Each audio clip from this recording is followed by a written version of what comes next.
నమస్తే మిత్రులారా. సూటిగా సుత్తి లేకుండా ఏ టు జెడ్ టీవీ 9 న్యూస్లోకి వెళ్ళిపోదాం. పుష్ప 2 హిట్టా ఫట్టా అన్నది పక్కన పెడితే, పుష్ప 2 సినిమా ఒక కుటుంబంలో విషాదాన్ని నింపింది.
సరదాగా సినిమా చూసేందుకు వెళ్ళిన ఆ కుటుంబంలో అనుకోని ఘటన విషాదాన్ని నింపింది.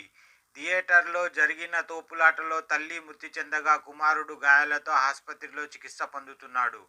హైదరాబాద్ ఆర్టీసీ క్రాస్ రోడ్లోని సంధ్యా థియేటర్లో నిన్న రాత్రి పుష్ప 2 ప్రీమియర్ షోలో ఉద్రిక్త పరిస్థితులు నెలకొన్నాయి. సినిమా చూసేందుకు అల్లు అర్జున్ థియేటర్ వద్దకు చేరుకోగానే అభిమానులు పెద్ద ఎత్తున ఒక్కసారిగా లోనికి వెళ్లేందుకు ప్రయత్నించారు. ఈ క్రమంలో తీవ్ర తోపులాట జరిగింది. పరిస్థితి కట్టడి చేసేందుకు అభిమానులను పోలీసులు చెదరగొట్టారు. ఈ క్రమంలో సినిమా చూసేందుకు భర్త, పిల్లలతో పాటు థియేటర్కు వచ్చిన రేవతి అనే మహిళ, ఆమె కుమారుడు శ్రీతేజ తోపులాటలో సొమ్మసిల్లిపోయి పడిపోయాడు. పోలీసులు వీరిని ఆసుపత్రికి తరలించగా మహిళ మృతి చెందింది. ఆమె కుమారుడు శ్రీతేజ బేగంపేటలోని కిమ్స్ ఆసుపత్రిలో చికిత్స పొందుతున్నారు.